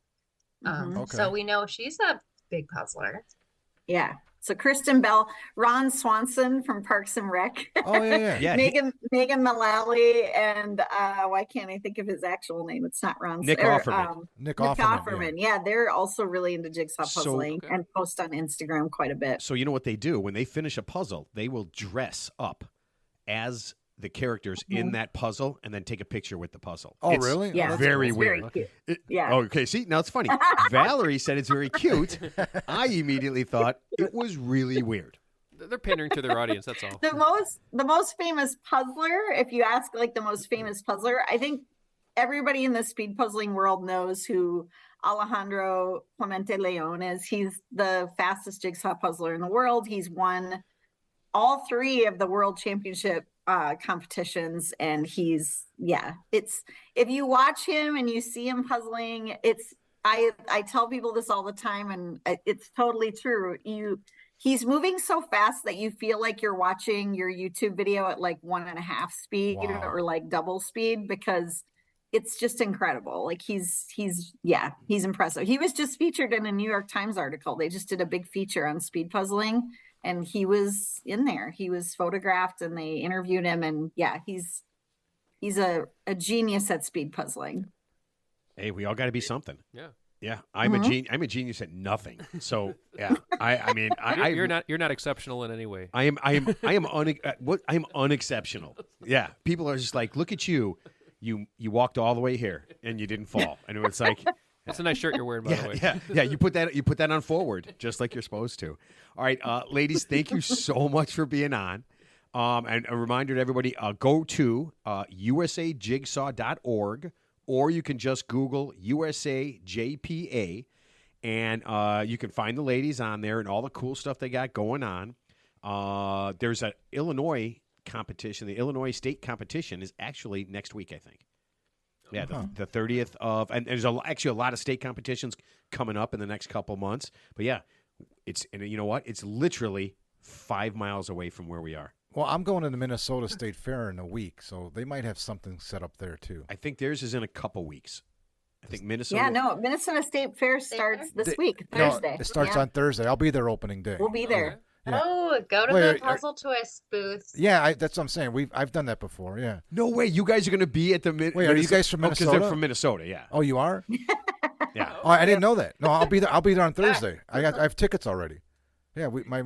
I am going to be there on Thursday. Right. I'll see you there. No, I'm serious. My sister-in-law got discounted tickets from Cub or something. I think from Cub Foods. But yeah, I'll be there Thursday for sure. Oh, you have to take some pictures with the ladies. You That's absolutely the best day have to go. Yeah, You have picked the best day to go. The first day of the state fair is the least attended. And I know this because I used to work in 4-H, so I would actually live at the state fair for days. And it's when the state fairgrounds are the cleanest. So Right. I always say to go on the first day. We always go, It hasn't gotten smelly yet from the gazillion French fries and cookies that have been trodden upon on all the sidewalks and streets. So you're going on the best day. It's a little. Yeah, I've never been on the. I've been tip there. I've been there. I mean, I've probably been to the state fair 25 times, but I've never been on opening day. It's always on a weekend, so it always is kind of crazy. I've gone during the week too, but never opening day. My sister-in-law said the same thing. Let's go opening day. It's the best day to go. So yeah, Valerie, I got some bad news. You're never going to be a spokesperson for the Minnesota State Fair. The way come on Thursday. Wonderful. After that, it's basically crap. Well, just for the first day, she's a spokesman. I go at all times. I've gone on the last day. I'll go whenever because get me to the fair food. It's fantastic. I will go whenever. But this year we made a point of let's go on the first day when it's a little less crazy. Yeah. So. Oh, you know what? I got to do this before I let you go. I'm going to give both you and Heather a little quiz. Okay, puzzling quiz. These are outstanding puzzling things. What is the largest puzzle, most puzzle pieces ever done? That's the record for the most puzzle pieces, the biggest puzzle ever completed. Either one of you guys know? Well, I think I have an answer, but I'm not sure now. Well, you should. I'm second Yeah, because guessing now. it keeps changing. It does. It keeps changing. This is the last. This is the. Go ahead. I think it's a 63,000 dowdle puzzle or something, isn't it? That's the current world's largest. Heather, do you have a guess? Yeah, I'd say the dowdle is the most recent one. Okay, so this is what I have. A group in China completed a puzzle with 500,000 pieces. Oh, no, you're right. I did see that in the Guinness book or whatever. Yeah, that's cool. Yeah, you got to verify that, right? Guinness book. Okay. This one is, what is the actual biggest puzzle ever completed in square meters? In square meters, biggest puzzle ever. I have no idea. Is that the same one? Yeah. So in Dubai, they just completed not too long ago. I think it was last year, a 6,000 square meter puzzle that is a little bit bigger than a football field. Yeah, it's like Oh my 20,000 square gosh. feet. I was going to guess like 100 square meters or something. So I wouldn't have been anywhere close. That's insane. I've never heard of this. Where are you getting these statistics? I always do my research. I have to do it. The I have to do it. internet, did you find it on the internet? There's always something. And I did not know this. You guys probably know this. There's underwater puzzles. Do you guys know this? Yes. Okay. Yeah, I did know that. Any idea what country has the largest underwater puzzle? They just completed a few months ago the largest underwater puzzle ever. I'm going to guess Greece, but I'm not 100% sure, but I'm going to just guess. Atlantis. I'm gonna say Australia. I was gonna say Actually, once again, Dubai. Yeah. Oh, wow. So they are- Dubai is really wanting to got a- corner the market It's on a frickin' weird desert. puzzle records. It It's sounds not a like. desert. No. It is literally Are they they coming pay. to World? Yeah, they Do they pay. have a speed puzzling community? I bet they do. Well, they got all the live golfers. They're not. They got all the PGA I've golfers. memorized the 73 countries that are going to Worlds. 73 countries? Yeah, 73. And they're not, Dubai is not one of them. I shouldn't say I'm memorizing the countries. I'm memorizing the flags because on everybody's table, they have like the little flag of like, here's the country that this participant represents. And when I was commentating last year, I would see the flag and be like, I can't tell what country that is. So this year I have like studied up and I know all the flags. I've got those 73 country flags just ingrained in my memory now. That is actually really impressive. I got to be honest with you. That is super professional. I just bought some flashcards off of Amazon. Wow. You know why I will never be good at puzzles? I will never put that much effort into anything. I can't even get a job. So yeah, people are just like, yeah, how much effort are you going to put in? I'm like, very little. Get a job. Let's sir. be 100% honest. I am good. I would do whatever the bare minimum is. I'm going to go 10% below that. Yeah, and then I'm going to complain about it too. All right. I take the commentating very seriously. The people want to know things. So I am super excited. Now, if we want to check that out, is that straight on YouTube? Is that where you can find it? Or Yep. yeah. All right. Yep. So yeah, just go to YouTube and look up World Jigsaw Puzzle Championship. They have a whole channel. You'll find the previous ones, and then that's where all of them will air this year. all right, I'm looking forward, Valerie, to listening to you commentate. And Heather, we will be your online supporters when you are at the World Championships. So we will be commenting only positive things. For sure. Yeah. I was gonna say, go in the comments, give me a shout out. I'll say hello on the live stream. That would be great. Oh, that will be awesome. All right, Valerie, good luck with your commentating. Heather, I hope you crush. No, hold on. It's a nice thing. I hope you barely beat, just by a little bit, all those other countries that won't be as good as you. Yeah, nice. Good luck in Spain for sure. Yeah. Have fun. Yeah. Thank you so much, ladies. And I'll see you guys on Yeah, Thursday. thank I'll you. see you Thursday. Yeah, this was super fun. Thanks for having us. Thank you. All right. All Thank best. you so much. Bye. Take care. Oh man, is that? I didn't know. You didn't say they were from Minnesota. I didn't know that. Oh, I thought you went on the website. Yeah, No, I didn't. dude. No, that's cool. I'm Is this? I mean, it's crazy, right? And that's weird that you're going to meet. We're going to meet more people. Yeah. That we have on it because when we went to go say hi to Vic, that was really cool. Yeah. Well, it's Right. funny. You're going to see. Oh, at the hot You're going sauce. to Yeah. see. You're Oh, gonna yeah, see yeah. I'm gonna- these guys next week. yeah. Yeah. What are they? No, after that? Thursday. Yeah. That's not next week. what a coincidence. This yeah. Thursday. Yeah. The 24th. I'll Right. be there. So you will not be golfing with us this weekend? No, I'm going to Minnesota tomorrow. When you coming back? I'm uncomfortable. Yeah. I'm uncomfortable when you leave because then it's just me and Ted. Yeah, I know. We Yeah. got other people, besides me. I hope. So- What? Are we supposed to have more than two friends? How does that even work? I'm going to golf in Minnesota too. Actually, I'm going to golf in Wisconsin. I'm going to go to Kilcarney Hills. Really? Yeah. Where's that, in I love Madison? that course. Where's No, that? it's right on the other side of the St. I see. Croix River. Okay. Man, I got to be honest with you. I knew that this was going to be fun. It just looked, when I found out about this and I went online and saw the videos, it just looks cool. Yeah. So it's funny because Nolan, my oldest, was in Minnesota for a week about a month ago, and he came home because he knows there's a lot of puzzles there, and we always puzzle. We always do a puzzle when we're there. He came home with this, what he thought was a puzzle because there was logos on it, and it looks like a puzzle. He thought it was a logo puzzle because we had one similar to that, and he brought it home. It turns out it was a board game. He was actually disappointed. He's like, "Oh man, this isn't a puzzle; it's a board game." It was a logo. You should have just cut it up into pieces. Yeah. Why do we have to look at you twice? Can you get that off the Was screen? Oh yeah, okay. This is crazy. It wasn't a Ouija board, was it? No. Okay. I can do that. All right. There you go. And this is weird. There's a girl online, Karen Puzzles. That's her moniker Pseudo on name, YouTube. She's got 250,000 followers. Yeah. That's not a real name? That's not her real name. Like Moneymaker, the poker Yeah. player? That's his real name. Yeah, Chris Moneymaker. Yeah. Most expensive puzzle ever sold, $27,000. Wow. Yeah, I mean, I was gonna say, what's the Honus Wagner baseball card version of the puzzle? Is there like the puzzle That's it, right there. unopened? It's got From like old. Yeah, yeah. I don't know that, but this the most expensive is. So this one was all hand cut, and all the shapes, all the puzzle shapes, are animal pieces, are shaped in animals. That's pretty cool. All hand cut. Now, when I go to Goodwill or something, I'm going to be looking for puzzles. Yeah, yeah. And to give you an idea of how crazy this is, there's a dude. He changed his name to Enigma. Yeah, makes sense. And he had 2,000 puzzle pieces tattooed all over his body. Wow. Face, arms. Well, I mean, that's a little I extreme. saw that That's a little guy, extreme. Yeah. Dude, he looks so weird. All right. There are, and this is really cool. If you get on Amazon, you got to check this out. Don't buy it or don't buy it. They have metal 3D puzzles. Okay. And a couple I saw were like ships, like old pirate ships. Yeah, see, that's in that game store. Like, there's game stores, in the malls. Yeah. I'm trying to look up the name of it. It's not Games Plus. It's Yeah, I've seen those stores. Yeah. yeah, but there's one in Mall of America, and it's a chain. Yeah, I know what you're talking But about. they have like Dungeons and Dragons. Yeah. They have all the. It's a really cool. Yeah, they used to store. have it at the Harlem Irving Plaza. I think yeah. Yeah. So now, but Back they in the do day. have these puzzles they have that are amazing. They're not all traditional puzzles like we were talking about. They're like what you're talking about right now, like a 3D It's puzzle. nuts. And yeah.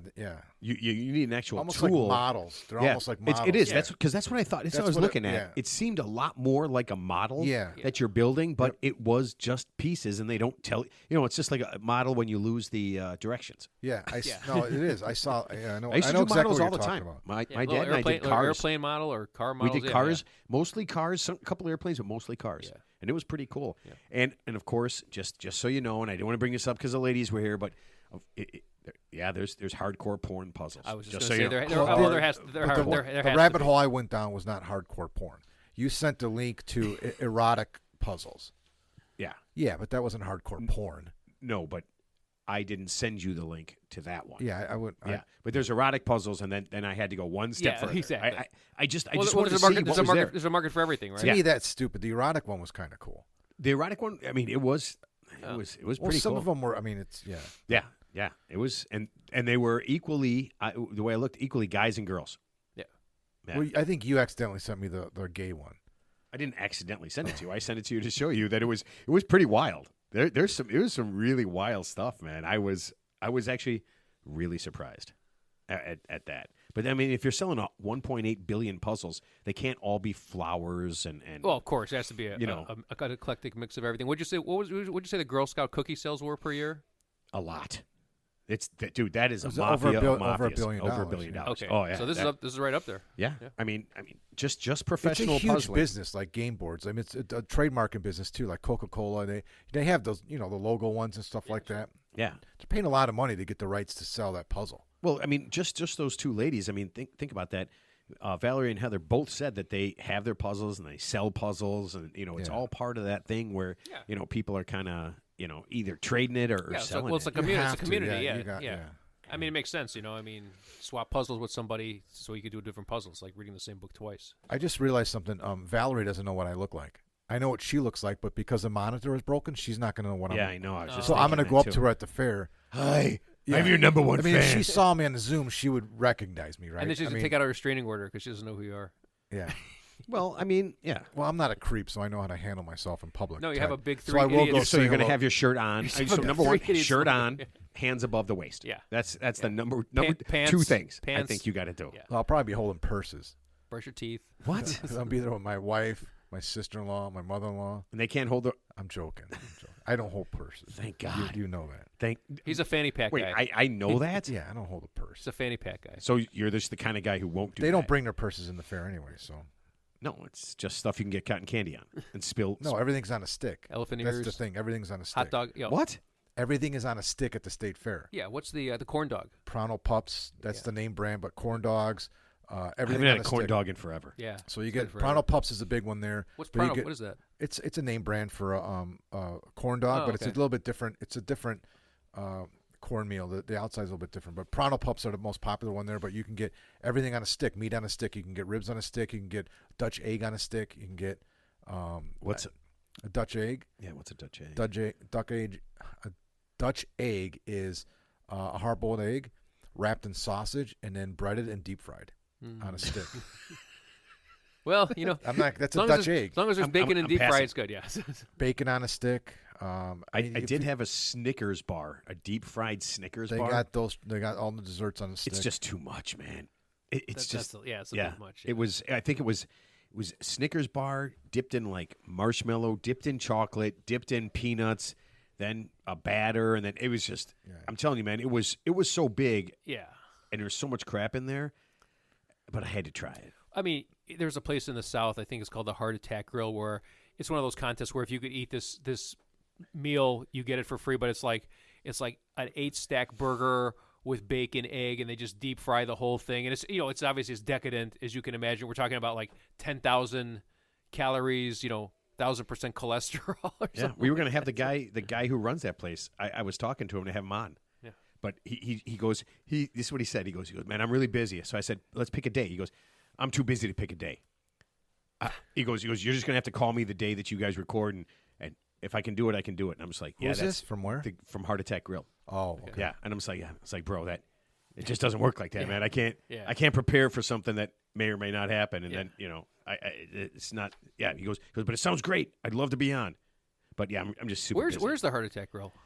I don't remember. like where Alabama? It was. Is it I thought it was, the one I was looking at was in Vegas. Oh, okay. Yeah. Okay. Oh, it's a chain then. It must be a chain. Yeah, I think he's in Vegas, and that's the one he runs. Okay. So I think it's the biggest one and Yeah. the best one. Yeah, I'm gonna Google that. But I I just couldn't. want to see what their menu Yeah. looks like. So Yeah, I mean, as much as I like to do things on the fly, Yeah. I can't just on the fly. So on a side note, just completely off topic. So I just read an article. So the guy, he's a 55-year-old man. He's a CEO of something like a mortgage company or something. He's in an In-N-Out burger. They don't say what state he's in. And I guess there's some kids, some 15-year-old kids at the table nearby. They're splashing water. They're just goofing around. Oh, God damn. Yeah, and the water droplets got on him or his precious lady friend who was sitting next to him. And this guy, he's a pretty big dude. He's bald. He's got the beard. Looks pretty muscular. So obviously the other kids all have cameras. So whatever. So the kid, I guess, goes up to apologize to this guy, and this guy, being the real sweetheart that he is, and obviously having good problem solving skills since he's a CEO, puts the kid in a chokehold and basically tosses him to the floor. Of course, the next day, guess what? He goes world star. He's got this mugshot everywhere. So just because his feelings got hurt for a few drops of water. So that was the hill he chose to die on.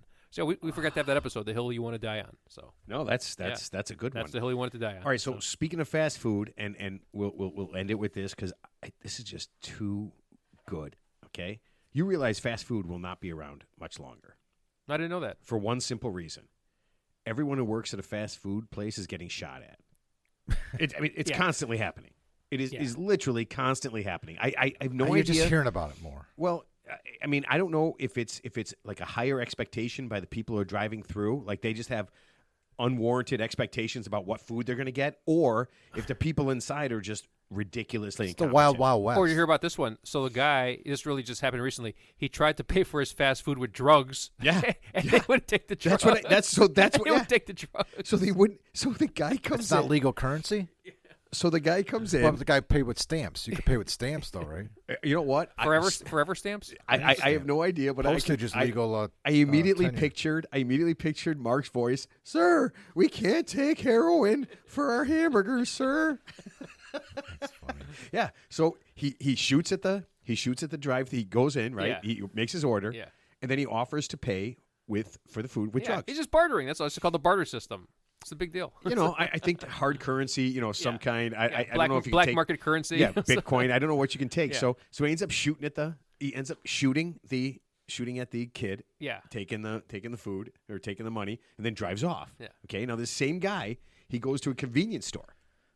Okay, and he ends up because he's still hungry, and he ends up shooting at the people in the convenience store. So it's not a problem. It's just one guy.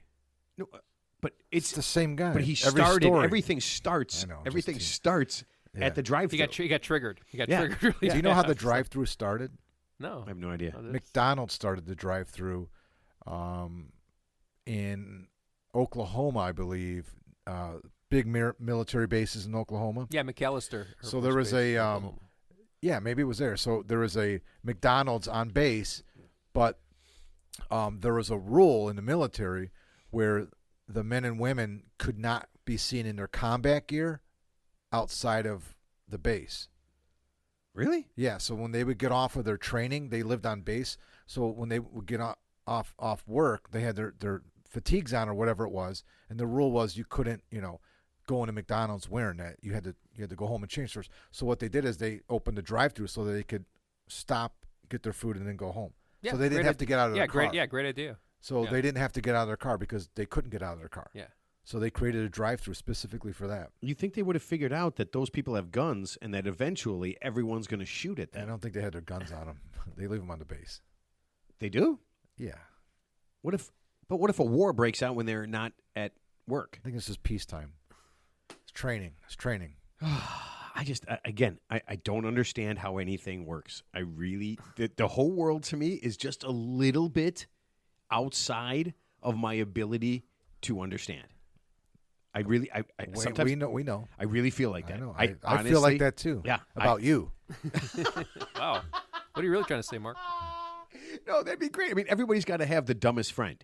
I mean, in a group of people, let's say you have 10 good friends. It's not you. Okay. As far as somebody knows, I don't know. Ted, we both didn't look at you. Okay. But no, in a group of 10 people, right, there's going to be It's definitely not Ted. There's going to be the smartest. There's going to be the best looking. There's going to be the most athletic. But there's also going to be the least athletic. Yeah. And the stupidest.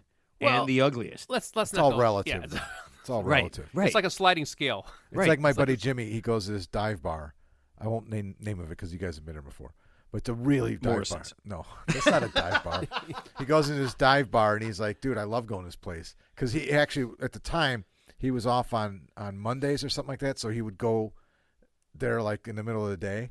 And he's like, I feel like I'm George Clooney in there. I'm like, the 10 times better looking than everybody in there. Everyone in there's older. So he purposely goes there. He's like, yeah, I feel great. It's a great self-esteem builder. So it's like a 55-year-old man retiring to a community where everybody's at least 75 years old. He's like the young, he's like the young kid on exactly. the block. He's That's like right, Jerry. Like twice as fast. He's like, He's killing everybody at pickleball, yeah, basketball. he's like what's his name? Yeah. Nino from The Matrix. He's just Yeah. like moving. He's like the at light best at speed. everything. Yeah, exactly. Because everyone there's 80, he's 55. Exactly. Yeah. So Yeah, they, that's how they Jimmy also, was. Jimmy would go to his party. He's like, dude, I'm like George Clooney in here. You know what? I always wondered why attractive women or moderately attractive women hang out with pretty unattractive women, but that would be it. You'd be the queen of your group. Yeah. Well, look at the movies. I mean, the leading man is always like the formula is like the leading man is always like a good-looking guy, but like his sidekick is always like kind of a below-average-looking guy because he's no threat. He's no threat to the main character, right? You ever notice that? Yeah, like the second in command, he's always like kind of like a buffoon, and he's like kind of slovenly, overweight. You got like Liam Hemsworth and George Wendt or something. Or So Teddy, when we hang out, who? What the hell? I didn't think we were gonna. What? Oh, I don't want to. oh, You know what? I don't want to go no. down. This is actually a rabbit hole I don't want to go down because if you found out in your group, if you had a group of 10 guys, right, 10 people, whatever, Yeah. and if you found out after thinking all this time that you were either the top or the middle, but at least I'm not the worst. You're in the, and you're in the middle percentile. Yeah, somehow you had it. Everybody was drinking. You had it out one day. And you're like, "You're the dumbest person here," and you're like, "No, I'm not." And you point at this other guy, and they go, "No, man, it's you. It's you. You're the dumbest person." Here's the here." text chain to prove it. the one that you're not on. Oh my God, that would suck so bad For that person. For that person. Oh, you know what? Because betrayal's a bitch. Oh man! All right. Obviously, we're going out after the show, and I wonder when we go out. I wonder when we get our drinks that what they think. Yeah. I wonder if we could get that because we were out. Teddy, you and I were out yesterday, right? Was it yesterday? Yeah, it's often. We were out yesterday, and we got a new waitress Yeah. at Howard Street where we're Yeah. always at, and she comes back, and this is kind of funny. Yeah. She goes, you know what? And she's brand new, never met us. Yeah. She goes, everybody here loves you. And I thought she was going to follow up with like, "We love your podcast." That's what I thought Yeah. she was going to say. But where's the good-looking guy? Yeah. Why isn't he But here? it was so weird, and I'm just like, Where's no. the smart one? I said, you know what? No, I said, you know what they like? I said, we drink a lot. Yeah. and then we overtip. I said that's why they love us. And I swear she's like, So basically, we're just useful idiots. yeah, Okay, we're, yeah. But here if we're it the was- 3 idiots, but over there we're useful idiots. Yeah, okay, we're the got it. useful 3 idiots. All right, let's put this thing to bed. Teddy, I'll give you the first shot at last thoughts. I enjoyed listening to our guests, and I'm thinking about. I'm sure I have like a puzzle somewhere in the house that I've yet to. Everyone has like a puzzle in their house somewhere that's in the closet somewhere with board games. Now I'm thinking about digging it out and see if I can put it together. Not in 45 minutes, of course. Maybe 4 hours and 45 minutes. Yeah, you know what? We haven't done that in a while, and we got the big table. Yeah, I think I might grab something. I got room in my house now. I'm gonna have 2 puzzle rooms. I got Both 2 the empty boys' rooms. rooms? Yeah, we're turning. That's what I'm saying. We're turning one of those rooms into a puzzle room. Or a shrine room. Yeah. They have actual puzzle tables. Yeah. I believe it. Yeah. Yeah, on Amazon you can get a puzzle table, and it bends at certain angles. So if you don't just want to stand, Oh yeah, makes sense. you yeah. can sit. I think putting together puzzle is better than sitting because you're more like active and you're kind of over it. I think sitting if you're down, speed puzzling, I think Yeah. if you were, Lighting is key too. You I gotta would have say that too. You I would gotta say have that too. good light. Yeah, but if you're just hanging out and doing puzzles Yeah. and stuff, I mean, you want it on a big table, chairs all around, Yeah. and then like I said, at the house, we had puzzles out there all the time. We just walk over and Yeah, piece here, piece there. Yeah. piece there, Yep. piece here. Yeah, it was kind of cool. Yeah. It was kind of cool. I Mhm. enjoyed it. Mark, last thought. Yeah, I was making fun of you when we booked the guests or Yes, picked you the did. topic, and I was actually just joking because I've grew up around puzzles. But no, I think we might actually start puzzling more. This is going to make me want to puzzle more. We have more time on our hands. I don't have to worry about, What about at a party? And this would be kind of cool. You could go buy some cheap puzzles and have, like, if you had couples, do like a 100-piece speed puzzle thing. That'd be kind of fun thing to do for a party. Yeah. Well, there's that one like brewery. It's up on Lake Cook Road in Deerfield, and they have like the puzzles and game. They actually like puzzles Yeah. and games like Jenga and other games that you could actually play at your table while you're hanging out with your friends and drinking various beers. They actually and have having them at food. Illuminated Brewworks has puzzles and games. Yeah, Yeah. that's a new thing. I'm seeing that a lot. Yeah, that'd be pretty cool. All right. And listen, I will say this. I knew that, see, I love people that are super into that thing that they do, and that thing that they do is just, it's just off the beaten path, right? I mean, yeah, there's all these different things, baseball and football, and there's all sorts of sports and things. But, I mean, I'll tell you right now, I mean, you could tell just by hearing what Valerie has to say and how long they're she's very been in it. They're very enthusiastic. And yeah. you could tell that Heather was really excited about going to Spain to do this. Oh, yeah. And I'm super stoked. I want, said I'm gonna find the time, and I want to support her. And I mean, this is a big thing for her. And I think it's really cool that people have these different interests, and that's the people I want. That's people I want When to would talk you to. ever have an excuse to go to Spain except for trying to plan a vacation, right? Yeah, she's So got a this reason. This is a great. I mean, she's got 2 kids, a husband. She's got 2 kids. It's hard to get to Spain. Yeah, Just it is. planning like a trip, right? Oh, yeah. And now this is a great. I mean, I'm saying excuse, but it's a good reason to go. Oh yeah. I mean, I know- you I know might s- not otherwise be able to have that opportunity. It definitely isn't a family trip. That's for sure. This is on a Well, she's I on a mean, mission. She's on a I mission. don't know what it is. You could bring the kids. Yeah, you Maybe. could bring them Yeah, in I to guess so. support you and stuff, Sure. and then they could throw things at the other people. Yeah. Yeah, do you see how that could work? I mean, just a little. What's that mirror? Remember that diving movie, Back to School, right? Where they just do the little mirror to, Oh, to yeah, yeah. offset them. Yeah, exactly. Just And he threw him off, and the guy fell. Yeah, in the any little things that you can do, to mess with the opponents, right? I mean, I don't condone this, but the kids could say, "Oh, this is my mommy's last chance to ever puzzle. Air horn. She won't be with us much longer." Yeah, you wouldn't want to beat her, would you, Mister? Yeah, just Alejandro. Yeah, yeah. Whatever his name is. I got to look that guy up. Yeah. I have What's to it, look what's that his guy name is Alejandro? Well, you could just say world's best puzzler, right? up. World's fastest puzzler. Puzzler, yeah, so. that's pretty impressive. All right, listen, we had a blast. Hopefully, you guys enjoyed. Keep listening. We got some guests lined up and some really neat stuff that I got. I'm always working on. Still, I reworked Barack Obama. Still working on that. Well, he's right down the street tonight. He's at right the down the DNC, street. Yeah, so he's Right. he's a occupied. So right that's what I'm kind of working on that. And I reconnected with the Neil Tyson DeGrasse guys. now. Okay. Yeah, so we're back to talking Second again. time around, you Right. open the lines So, of communication. Yeah, so I'm thinking maybe we were at like 50 shows when he turned us down, Yeah. and now they were at 134. Yeah. You're still here. we're the big time. Yeah. Yeah, we're the big time. And Yeah. you know what? He doesn't have to worry about being the dumbest guy when we talk. He's probably going to be at least smartest, maybe second smartest. I don't know. Would it turn out, Mark?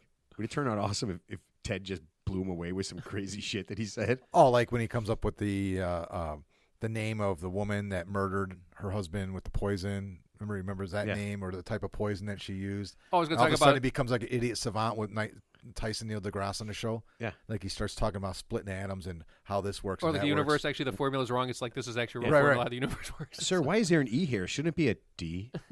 And then that'd be the greatest. Isn't it the backwards 3? Wait a minute. You're killing me. All right, man. Keep listening. And hit us up at our website. Hit us up on Instagram. Hit us up on TikTok. Follow us on YouTube and let us know what you want and keep sending in those tips. I love every single one. And even if we don't do it now, you're always in the bank and we can always bring it back. And we will see everybody next week.